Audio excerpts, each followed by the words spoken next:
place. Now right-click on the graph. Somewhere it says clear chart. Else you're going to hold the button down for at least 5 seconds. And see where that's going to go. So what we're going to do is we're going to turn this on. It'll start to make a bit of noise. There's this valve here that's open. We'll then close the valve, and you will see the pressure drop. This reading is in torr, which is millimeters of mercury.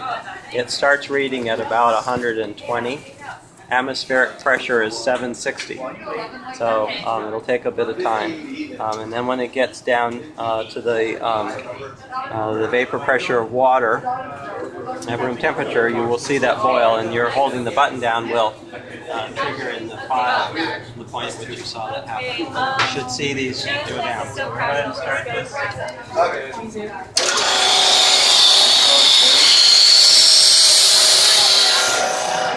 Okay, so you're watching, right?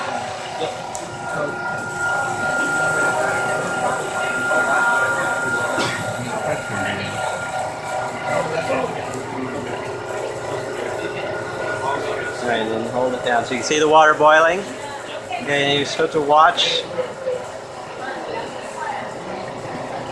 And the water will appear to stop boiling. And then the water will start boiling again.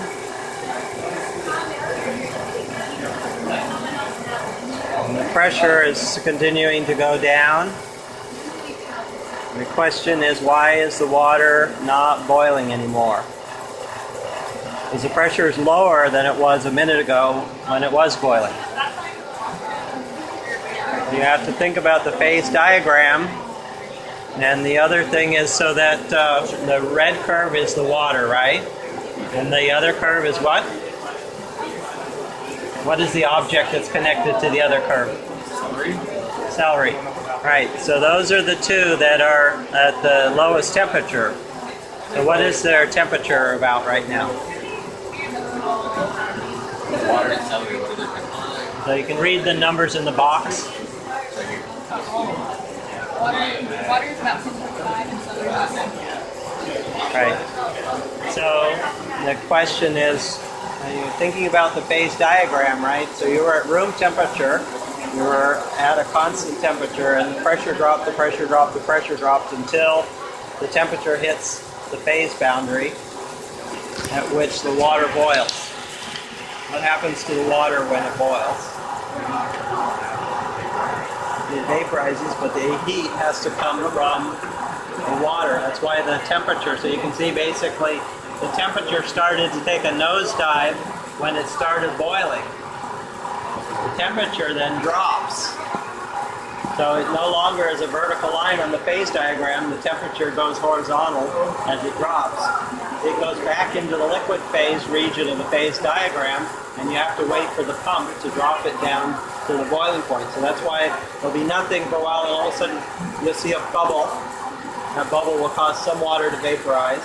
The heat comes from the water, the temperature drops, it will stop boiling until the pump catches up with it. So we're at about 6 torr here. So right now only the celery is in.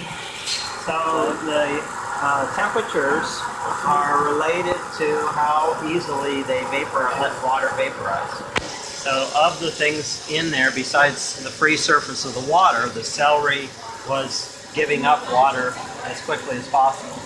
And presumably the one that's going the slowest is the unpeeled cucumber, because they often will wax the cucumbers to keep them from dehydrating.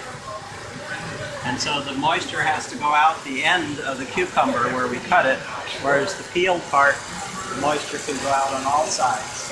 Right? So presumably the peeled cucumber is cooling at a faster rate than the unpeeled cucumber, and the celery has a much more porous surface, and so the water is vaporizing from the celery at about the same rate that water can just vaporize off the free water surface of an open flask.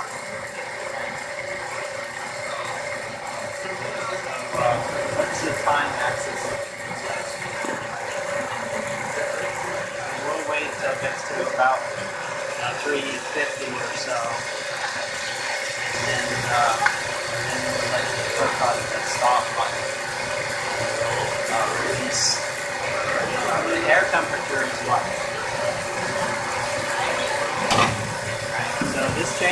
not cold.